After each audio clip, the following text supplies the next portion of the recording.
Boa noite a todos. Que Jesus nos abençoe nesta oportunidade.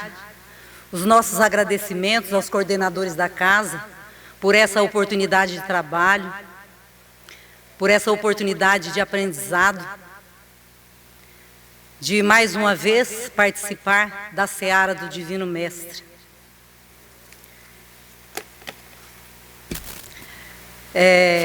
Me veio à mente, subindo as escadas aqui, a nossa irmã, Dona Ana Maria Previato, que cada vez que nós íamos começar um evangelho, ela falava assim: fica tranquila, eles não estão sabendo que você não está confiante. Então, o nosso abraço para a Dona Ana Maria, que com certeza continua trabalhando também na seara do Mestre. Então, nos coube hoje a tarefa de falarmos sobre o capítulo 9 do Evangelho segundo o Espiritismo, bem-aventurados os que são mansos e pacíficos. Mas nós vamos nos ater hoje à instrução dos Espíritos, à orientação dos Espíritos, que nos fala sobre a afabilidade e a doçura. Então, o capítulo 9... ele trata: bem-aventurados os que são brandos e pacíficos, injúrias e violências, a instrução dos espíritos, a afabilidade e a doçura, a paciência, obediência e resignação, a cólera e a cólera. É o que trata o capítulo 9. Mas nós vamos nos ater, então, à afabilidade e à doçura. Item 6. A benevolência para com os seus semelhantes, fruto do amor ao próximo, produz a afabilidade e a doçura, que lhes são as formas de manifestar-se. Entretanto, nem sempre há que fiar nas aparências. A educação e a frequentação do mundo podem dar ao homem o verniz dessas qualidades. Quantos há cuja fingida bonomia não passa de máscara para o exterior, de uma roupagem cujo talhe primoroso dissimula as deformidades interiores. O mundo está cheio dessas criaturas que têm nos lábios o sorriso e no coração o veneno, que são brandas, desde que nada as agaste, mas que mordem a menor contrariedade, cuja língua, de ouro quando falam pela frente, se muda em dardo peçonhento quando estão por detrás. A essa classe também pertencem esses homens, de exterior benigno, que, tirando os domésticos, fazem que suas famílias e seus subordinados lhes sofram o peso do orgulho e do despotismo, como a quererem desforrar-se do constrangimento que fora de casa se impõem a si mesmos, não se atrevendo a usar de autoridade para com os estranhos que os chamariam à ordem, acham que pelo menos devem fazer-se temidos daqueles que não lhes podem resistir. Envaidecem-se de poderem dizer: aqui mando e sou obedecido, sem lhes ocorrer que poderiam acrescentar: e sou detestado. Não basta que dos lábios manem leite e mel, se o coração de modo algum lhes está associado, se só há hipocrisia. Aquele cuja afabilidade e doçura não são fingidas, nunca se desmente. É o mesmo tanto em sociedade como na intimidade. Esse, ao demais, sabe que, se pelas aparências se consegue enganar os homens, a Deus ninguém engana. Lázaro, Paris, 1861.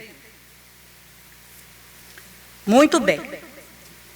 O que foi o Sermão do Monte? Ou o que foi o Sermão das Bem-aventuranças? Nós sabemos que essa fala de Jesus, esse ensinamento de Jesus, né, que foi anotado, que foi escrito por Mateus e Lucas, ele é um roteiro para todos nós trabalharmos as nossas dificuldades, as nossas imperfeições que nós trazemos.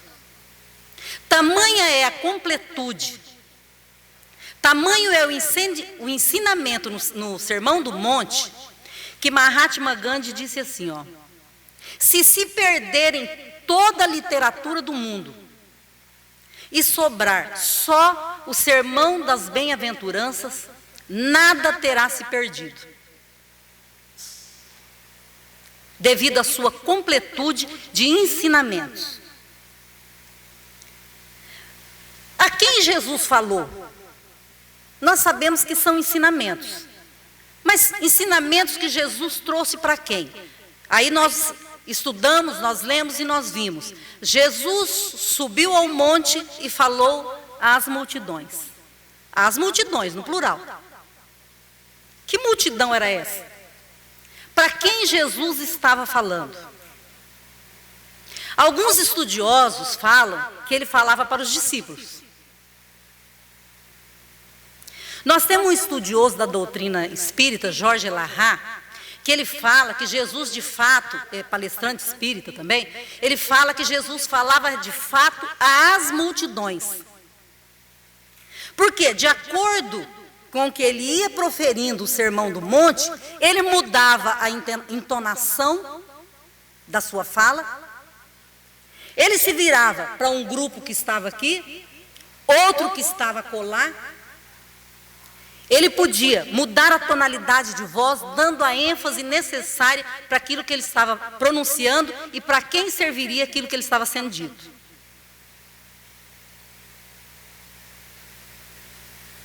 Por isso o falar às multidões, porque várias pessoas souberam que Jesus iria subir ao monte para proferir alguns ensinamentos, muitas pessoas foram para lá. Outras não se importaram, ficaram em casa, indiferentes. Ah, não vou lá não, o que ele vai falar? Do que ele vai falar? O que ele vai ensinar? Ficaram em casa. Mas Jesus também falava para esses que ficaram em casa. Ele falava para aqueles pobres, despossuídos, violentados, enfermos, que estavam ali em busca de consolo. Mas ele falava para aqueles também que possuíam os bens materiais, mas que às vezes estavam doentes da alma. Daí, segundo esse entendimento, do se falar às multidões, a várias pessoas, a vários grupos de pessoas, de acordo com as suas características, com os seus problemas, com as suas dificuldades, com as suas imperfeições. Mas como é que estava a Galileia a essa época? A época do Sermão do Monte, a época desse ministério de Jesus, a época que ele saiu ensinando por toda a Galileia. Qual era a situação da Galileia naquela época? Havia cerca de 80 anos que os romanos dominavam a Galileia. O povo da Galileia era explorado economicamente pelo Império Romano. Economicamente, porque os romanos, quando eles dominavam uma determinada região, eles não impunham a sua religião para evitar conflitos, atritos, revoltas. Então ele deixava que aquele povo dominado tivesse a sua própria religião, seus deuses, e fizessem uso da sua religião. Eles exploravam economicamente esse povo. Eles cobravam pesados impostos. Além do Império Romano explorar esses povos da Galileia economicamente, ainda tinha impostos que deveriam ser pagos aos templos daquela época. Então, a maioria do povo hebreu, a grande maioria, com exceção dos sacerdotes, dos ricos, eram muito explorados economicamente. Então, estava ali diante de Jesus uma turba de miseráveis, economicamente falando, explorados, famintos, doentes, que iam em busca de consolo. em busca dos ensinamentos de Jesus, em busca de esperança. Tanto é que muitos esperavam o Messias, achavam que Jesus ia chegar lá, ou outro, e iria se rebelar, armar uma rebelação, uma revolta contra os dominadores, contra o Império Romano. E Jesus chega falando de amor. Foi o primeiro a falar na Galileia: ame o seu inimigo. Olha, o absurdo para a época que Jesus falava. Na época da lei de Italião, olho por olho, dente por dente. Não, você tem que amar o seu inimigo. Você tem que amar a Deus sobre todas as coisas, mas você tem que amar o próximo como você ama a você. E você não faz mal para você. Então, automaticamente você não faria mal para o próximo, para o seu irmão. Então Jesus chega com um discurso diferenciado. Ele vem falar de amor para essa turba, para esse povo explorado, para esse povo doente, para esse povo faminto, em busca de esperanças. Jesus vem falar de amor. E para que? Mas é muito interessante, nós vamos observar no Sermão do Monte, né, nessas palavras proferidas por Jesus, que tudo tem uma compensação. Nós, seres humanos, muitas vezes nós não conseguimos fazer, a gente fala que tem que fazer, né? Eu preciso fazer algo sem esperar nada em troca. É o nosso discurso, mas automaticamente nós já perguntamos e questionamos: por que eu tenho que fazer? E Jesus trazia essa compensação através do seu discurso, acalmando os corações daquelas pessoas que ali estavam. Essa era a situação da Galileia à época de Jesus. Muitas vezes nós ouvimos assim, comentários, né? Se Jesus viesse hoje à terra, ele não seria crucificado porque não se crucifica mais. Mas provavelmente o castigaríamos. Se Jesus viesse hoje para falar, para proferir, para ensinar o sermão das bem-aventuranças, o que ele encontraria? 2000 anos depois. Qual é a situação que Jesus encontraria para proferir esse sermão do monte? Hoje, agora. Nós continuamos do mesmo jeito? Não. Nós evoluímos.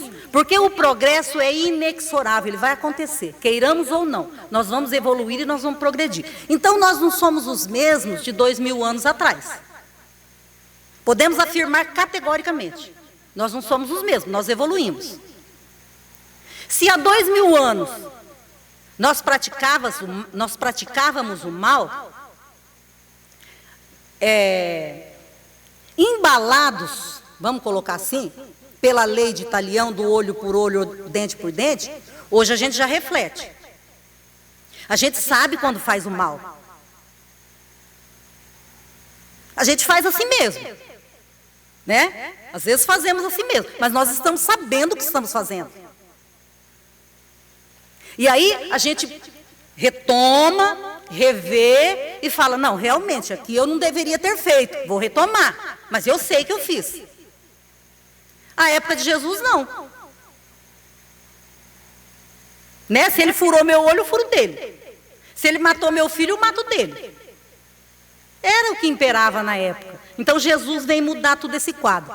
E o que Jesus encontraria aqui, se ele viesse hoje? O que mudou da exploração daquela época para agora?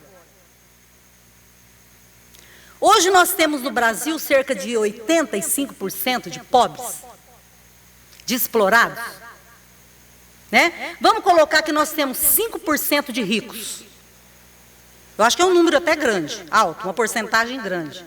Mas vamos colocar que nós temos 5%, 10% de ricos. Classe média já é quase inexistente. Então vamos colocar que nós temos 80% de pobres, explorados, miseráveis, necessitando de esperança. Talvez, hoje, nesse estágio evolutivo que nós nos encontramos, nós passamos até a questionar a fala de Jesus. Oh, mas 2000 anos, nós estamos do mesmo jeito, a exploração é a mesma? A diferença é que hoje não se entra com todo um exército em um país para dominar. Mas a dominação econômica existe do mesmo jeito. São as potências que usufruem da riqueza dos países menos desenvolvidos. É exploração. Os impostos são cobrados exaustivamente. Quer dizer, então a exploração é mesmo. Mas nós evoluímos? Não, nós evoluímos. A ciência evoluiu, a tecnologia. Se antes, lá na época de Jesus, não havia cura para a hanseníase, hoje tem cura para uma série de doenças. A ciência evoluiu, mas nós temos outras doenças que não tinham à época e que hoje também não encontramos a cura ainda.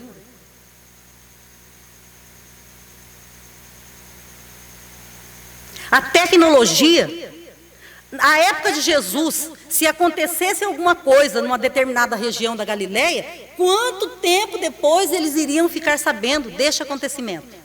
Talvez se tivesse a internet na época de Jesus, já pensou? O estrago que ele não faria no mundo com seus ensinamentos? Estrago não. Estrago que eu falo assim, porque chegaria muito rapidamente. Seria um boom, né?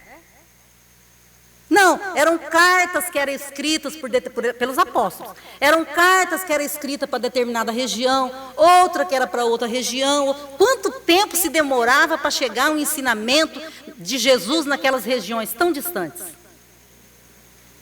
Pararam para pensar na internet naquela época? Né? Hoje nós temos. Hoje acontece qualquer coisa. Hoje, aqui, no mesmo momento, em tempo real, o mundo inteiro está sabendo. É evolução? É. Depende de cada um de nós aproveitar tudo isso em nosso benefício e em benefício do próximo. Em benefício de todos nós.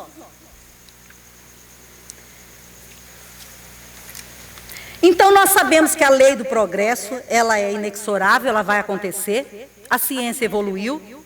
Nós mudamos muito, podemos afirmar categoricamente, nós evoluímos de lá para cá. Nós aprendemos muito. Nós ainda não vencemos as nossas imperfeições, estamos muito longe de conseguir, mas nós estamos encaminhando. Né? Nós já sabemos das dificuldades que temos, alguns de nós. Né?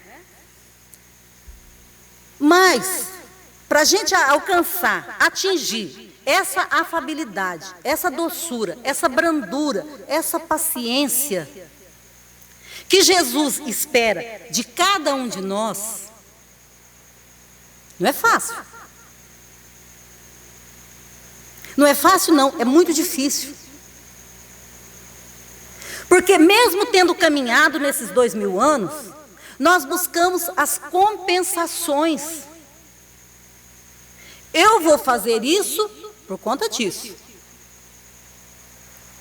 Eu vou agir de determinada forma, porque eu vou ter um benefício lá na frente. Queiramos ou não, admitamos ou não, nós trabalhamos com compensações. Jesus sabia disso. Sermão do Monte. Bem-aventurados os que choram. Por quê? Vão ser consolados. Não é a compensação?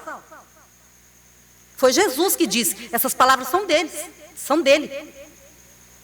Bem-aventurados os que choram, porque serão consolados. Porque ele sabia a dificuldade pela qual passavam aquelas pessoas daquela época. O sofrimento, o choro. Mas ele fala assim, tenha esperança. Hoje você que chora, tenha esperança, porque você será consolado. Bem-aventurados os famintos e sequiosos de justiça, serão saciados. Não é a compensação? Então, quer dizer, se hoje eu reclamo de toda essa situação em que eu me encontro, calma. Você será saciado. Essas injustiças terminarão. Bem-aventurados os pobres de espírito, dele é o reino dos céus. Os simples, pobres de espírito são os simples. Bem-aventurado você, feliz de você que é simples. Bem-aventurados os que têm puro coração, porque verão a Deus. A pureza, a singeleza. Nós não veremos a Deus com os olhos físicos. Nós sentiremos a sua presença. Bem-aventurados os brandos e pacíficos, serão chamados filhos de Deus. Agora, para que nós possamos atingir essa brandura, essa pacificação interior, é um longo caminho que nós devemos percorrer, que nós temos que percorrer.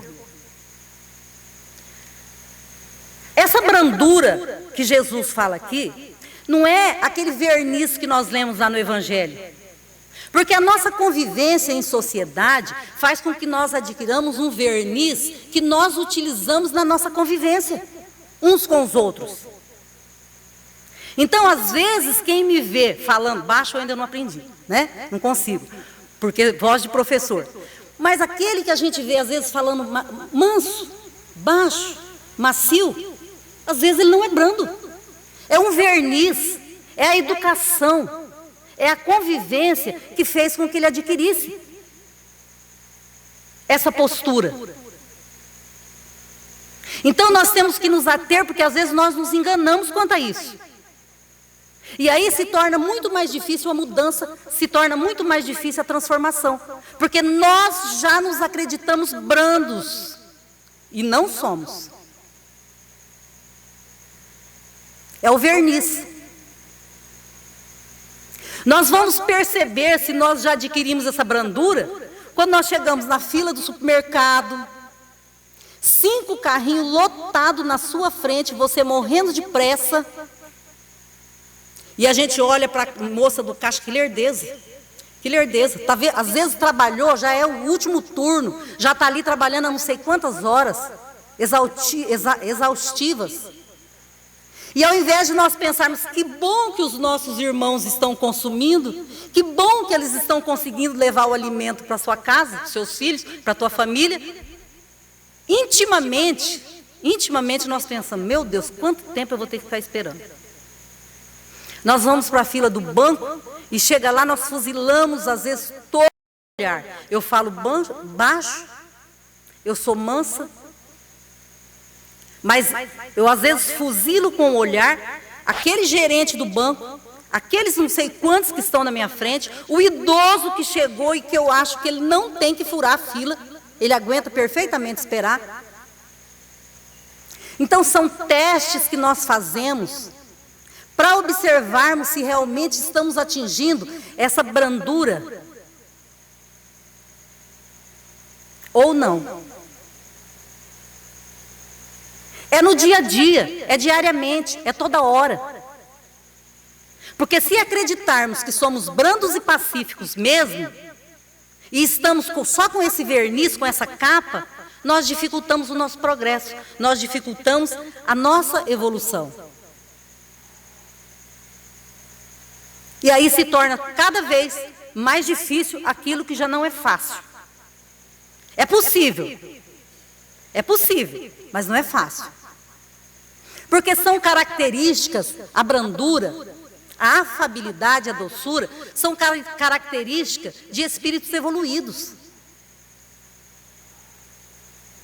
E nós ainda não chegamos lá, nós estamos caminhando, é possível. Jesus nos deu esperança, Ele mostrou que nós podemos fazer, mas não que seja fácil. Então, por isso, o que é que nós temos que fazer? Qual o caminho que nós temos que trilhar? Para que nós podemos chegar a essa docilidade. O que nós temos que fazer? Antes de qualquer coisa, antes de qualquer ato, antes de qualquer atitude, Nós temos que avaliar o que é que Jesus fala sobre sentimento, sobre amor. Qual é a capacidade que eu tenho de amar? Porque nós podemos desenvolver isso aí em nós. Né? Com as nossas dificuldades, com as nossas imperfeições, com os nossos medos, com os nossos receios. Mas nós temos em nós, é nato em nós, a capacidade de amar. Né? Mas quanto eu estou amando? De que forma eu estou amando? Porque é preciso que eu ame. Eu não posso sair por aí defendendo a pena de morte. Se Jesus veio pregar o amor, será que eu acredito que a pena de morte vai solucionar a violência? Aí eu falo, mas eu sou cristão, mas eu defendo. Então, quer dizer, eu vou contra aquilo que Jesus me ensinou, que é o amor. Eu defendo o uso de armas. Eu acho que tem que ter armas, tem que ter um monte de arma, todo mundo tem que estar armado. O que Jesus falou para Pedro? Pedro, embainha a tua espada.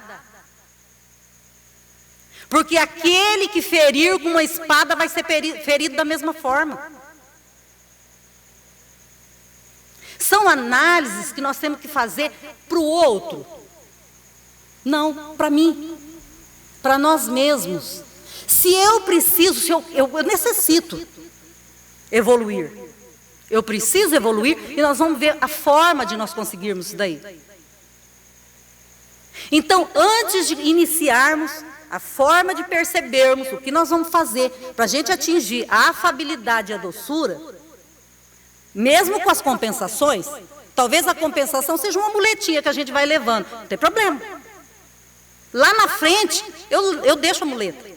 Por enquanto eu vou ter que ir caminhando com ela, porque eu só consigo assim, por enquanto. De que forma que eu estou amando?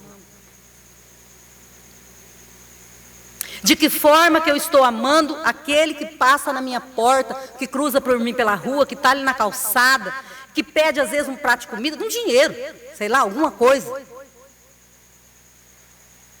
E eu viro e comento, vagabundo não quer trabalhar? Eu não estou ajudando, eu estou julgando. Eu não sei a condição desse irmão. Eu não sei qual é o problema dele, eu não sei qual a situação em que ele se encontra. Não falaram para Chico uma vez? Mas você vai dar dinheiro de novo, esse homem ele vai beber. O problema é dele.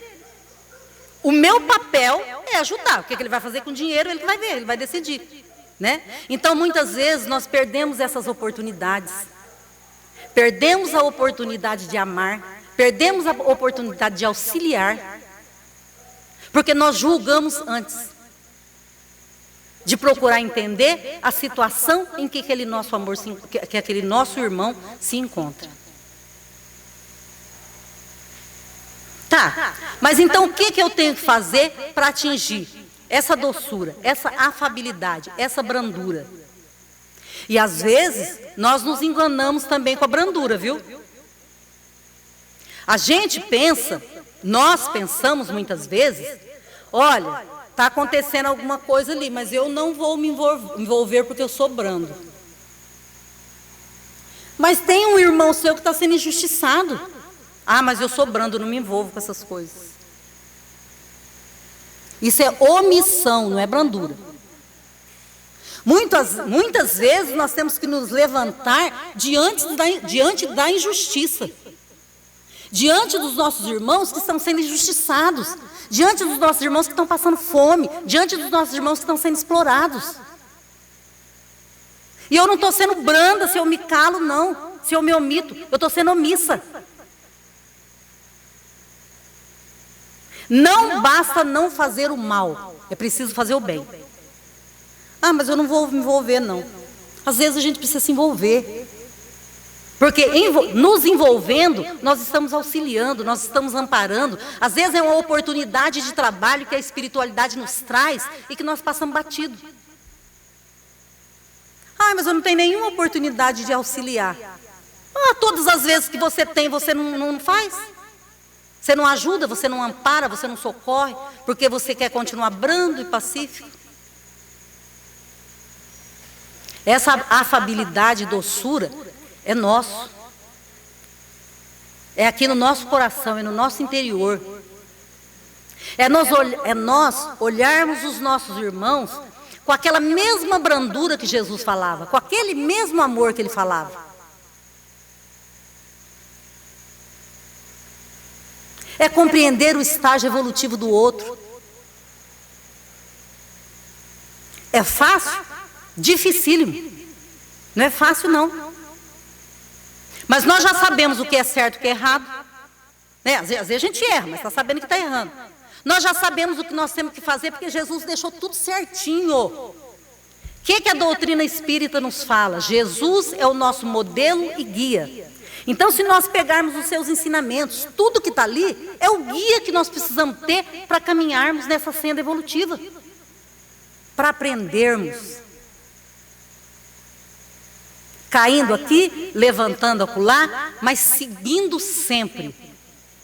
Tá, mas e o que eu tenho que fazer então?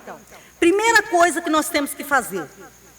Sócrates já disse: conhece-te a ti mesmo. Como é que eu vou mudar alguma coisa se eu não sei o que mudar? Como é que eu vou caminhar se eu não sei onde eu parei? Para isso, eu tenho que saber qual é o meu estágio evolutivo. O que é que dificulta a minha caminhada? É os 5 carrinhos lá no caixa do supermercado?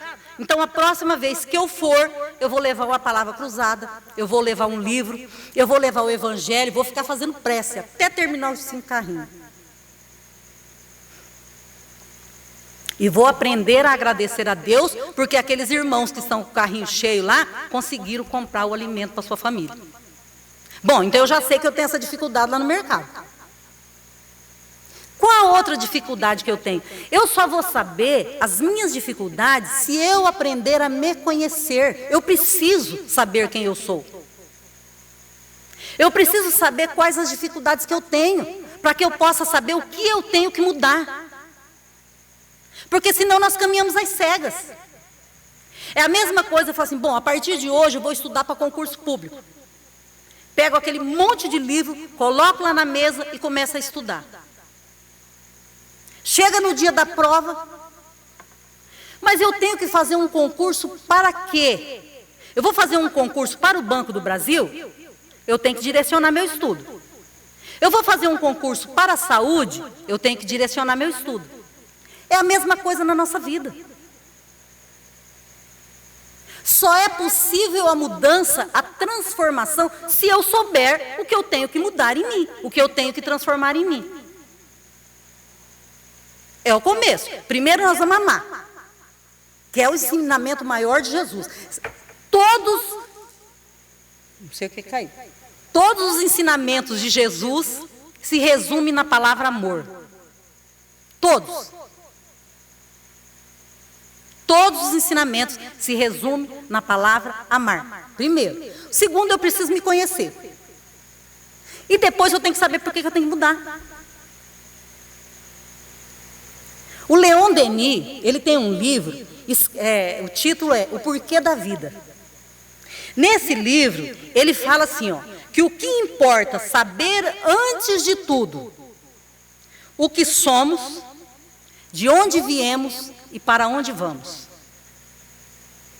Livro Leon Denis, O Porquê da Vida.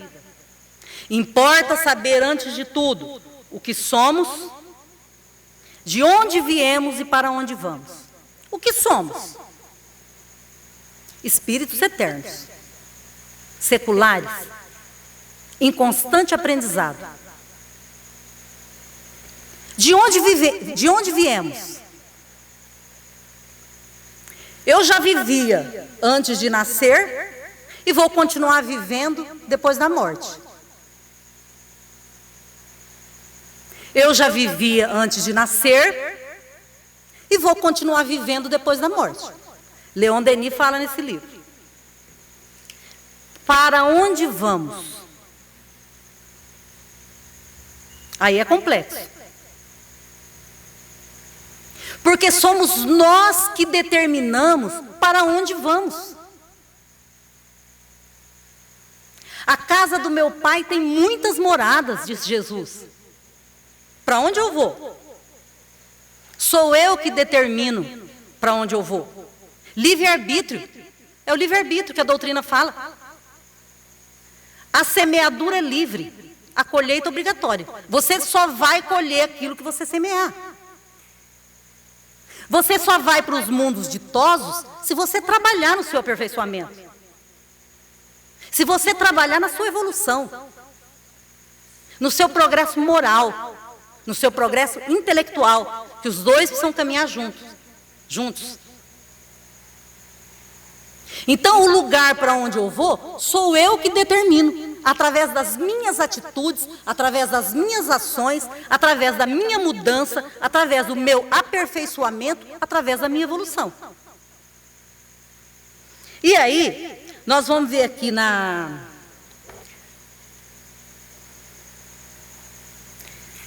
tem o livro Transição Planetária, ele é do Manuel Filomeno de Miranda, psicografia do Divaldo Franco. A primeira página, depois do sumário, é um texto da Gênese, de Allan Kardec, no capítulo 18. Presta atenção. Para que na terra sejam felizes os homens, preciso é que somente a povoem espíritos bons, encarnados e desencarnados, que somente ao bem se dediquem.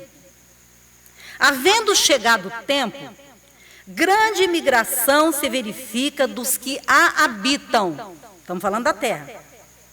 Há dos que praticam o mal pelo mal, ainda não tocados pelo sentimento do bem, os quais, já não sendo dignos do planeta transformado, serão excluídos, porque senão lhe ocasionariam de novo perturbação e confusão, e constituiriam obstáculo ao progresso.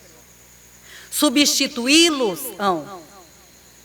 espíritos melhores, que farão reinem em seu seio a justiça, a paz, a fraternidade.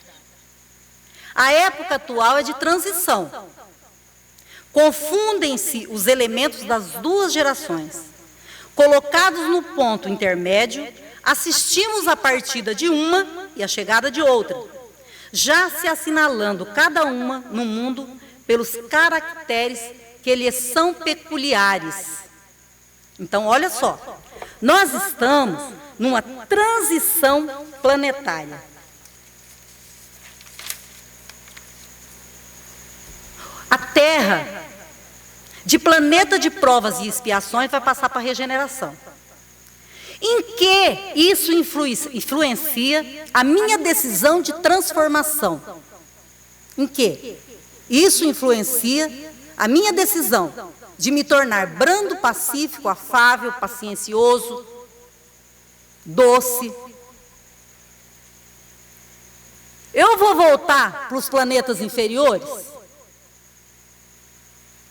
Eu vou permanecer na Terra, ou eu vou para um planeta onde tenha pessoas mais evoluídas moralmente?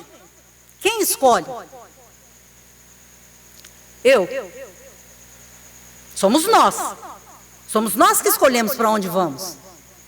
Então presta atenção. Se eu quero me tornar esse ser que Jesus espera que eu seja, evoluída moralmente, doce, fraterna, afável, eu preciso saber que eu posso não continuar na Terra se eu não trabalhar na minha transformação. Eu posso ir para lugares menos evoluídos, permanecer aqui, ou ir para lugares mais evoluídos, depende de mim. Então, olha a análise que nós temos que fazer de onde nós estamos, evolutivamente falando, para saber se nós vamos entrar nessa questão da transição planetária. Nós temos que saber o que nós queremos. E nós só podemos caminhar se nós soubermos para onde vamos. Como é que eu fico andando a esmo? Eu quero ir na matriz, mas eu vou por aqui. Qual a chance de eu chegar na matriz? Vou chegar, mas vou demorar muito. São análises que nós precisamos fazer para nós trilharmos esse caminho evolutivo. Eu já sei que essa transição está acontecendo, ela já está acontecendo. E eu permaneci como? O que eu fiz? O que eu estou fazendo? E nós vivemos em sociedade. Nós temos que caminhar junto, porque eu posso evoluir. Mas quantos eu posso levar comigo? Quantos eu posso auxiliar nessa escalada evolutiva? Está contando ponto para mim. Aí fala interesse? Somos imperfeitos ainda. O que interessa, o que importa, amor, nos conhecer, saber que esse tempo que nós estamos aqui é transitório, a gente vai adiante, retorna ou permanece. Depende de nós nos analisarmos e sabermos o que é que nós temos que fazer. E aí, muitas vezes, os questionamentos vão aparecer. O Leon Denis, ele fala assim, ó, que nós, se formos materialistas, nós não vamos trilhar pela porta estreita. Porque o materialista acredita que tudo acaba no túmulo. Ah, eu vou morrer mesmo, ó, enterrou, acabou. Por que eu vou me privar de uma série de coisas boas aqui na Terra, se morreu e acabou? Se tudo termina com a morte no túmulo? Os materialistas pensam assim.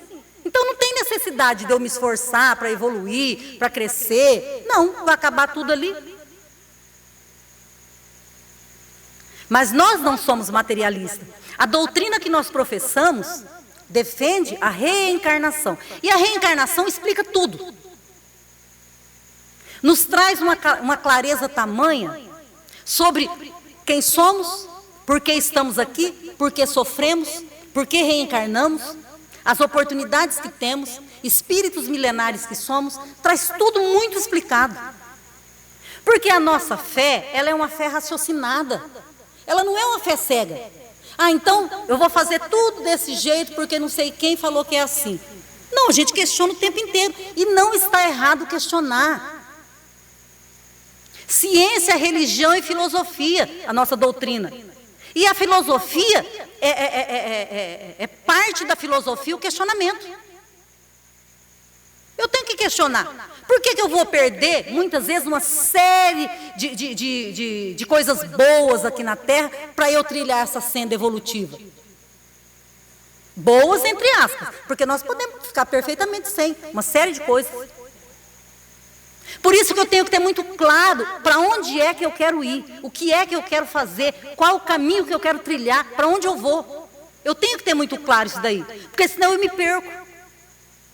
Aí quando vem as facilidades, quando vem a porta larga, eu falo, só hoje.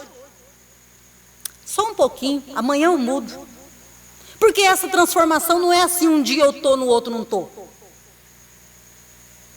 Ela é duradoura, ela é permanente. Então, se eu ainda estou escolhendo ir pela porta larga, é porque eu ainda não transformei o que precisa ser transformado. Eu ainda não mudei o que eu preciso mudar. Eu ainda não evoluí o tanto que eu preciso evoluir. É gradativo, é gradativo. Aí você pode até questionar, fala, tá, mas não é gradativa essa evolução? É. Mas por que eu vou ficar perdendo tempo? Se o processo eu já sei que é esse, que eu preciso evoluir, eu preciso por mim. Porque eu quero ir para lugares melhores. E qual é a forma que nós temos para atingir isso aí? Isso é muito importante. Leon Denis, no livro O Problema do Ser, do Destino e da Dor, ele fala que nós só conseguiremos, presta atenção, nós só conseguiremos essa transformação através do quê? Através da nossa vontade. Aí ele escreve assim: querer é poder. O poder da vontade é ilimitado. Vejo claramente o caminho que se desenrola e que tenho que percorrer. Olha a clareza com que ele escreve. Este caminho atravessa a extensão ilimitada e não tem fim. Mas para guiar-me na estrada infinita, tenho um guia seguro. A compreensão da lei de vida, progresso e amor que rege todas as coisas. Aprendi a conhecer-me, a crer em mim e em Deus. Porque se eu não acredito que eu sou capaz de fazer essa transformação, né? Possuo a chave de toda a elevação e na vida imensa que tenho diante de mim, conservar-me-ei firme, inabalável na vontade de enobrecer-me e elevar-me cada vez mais. Atrairei, com o auxílio da minha inteligência, que é filho de Deus, todas as riquezas morais e participarei de todas as maravilhas do cosmos. Sabei que todo homem pode ser bom e feliz. Todos nós podemos. Nós não vivemos em busca da felicidade constantemente? Ah, eu quero ser feliz. Aí você conversa com o outro, eu quero ser feliz. Mas nós colocamos a felicidade muitas vezes em coisas transitórias. Eu acredito que a felicidade é comprar aquele carro do ano, eu acredito que a felicidade é trocar de casa, eu acredito que a felicidade é encontrar um parceiro que me faça feliz para sempre. Então, às vezes nós colocamos a felicidade em coisas efêmeras, passageiras. E a felicidade, de fato, nós vamos encontrar quando nós nos encontrarmos transformados. Para vir a sê-lo feliz, basta que o queira com energia e constância. A concepção mental do ser, elaborada na obscuridade das existências dolorosas, preparada pela vagarosa evolução das idades, expandir-se-á à luz das vidas superiores e todos conquistarão a magnífica individualidade que lhes está reservada. Dirigi incessantemente o vosso pensamento para esta verdade, que podeis vir a ser o que quiserdes. Olha a importância desta frase.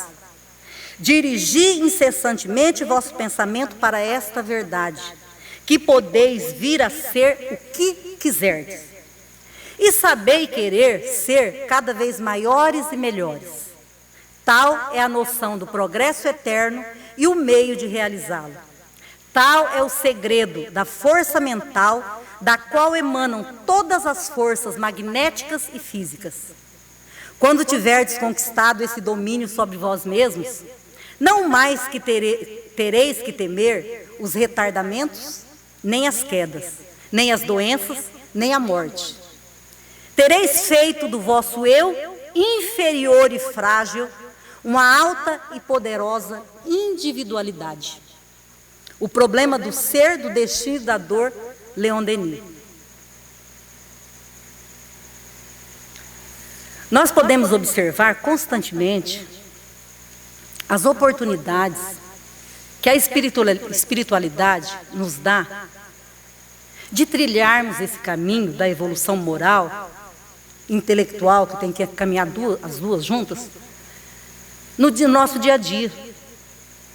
Se nós prestarmos atenção, se nós estivermos atentos, se nós tivermos certeza de para onde queremos ir, se nós nos conhecemos, se nós sabemos o que nós queremos, e a doutrina espírita, felizes somos nós que professamos essa doutrina, que nos esclarece, que clareia a nossa mente, que afaga nosso coração, que nos dá a certeza de dias melhores, que nos fala, eu vou enviar um consolador, para que vocês se sintam seguros, para trilhar esse caminho que não é fácil para ninguém, mas que nós sabemos onde nós queremos chegar. Que nós possamos todas as noites, ao nos recolhermos, agradecer o nosso anjo guardião, aquele que está nos auxiliando, nos amparando, nos ensinando, nos mostrando, nos guiando. Qual o caminho que nós temos a seguir? Agradecendo sempre a José Xavier, a essa casa que nos acolhe, que nos ampara, que abre as nossas portas e que afaga o nosso coração para o amor maior, que é Jesus Cristo. Que Jesus nos ampare, que Jesus nos abençoe, que nós possamos retornar aos nossos lares com o nosso coração repleto de amor e de vontade de transformação e mudança. Muito obrigada.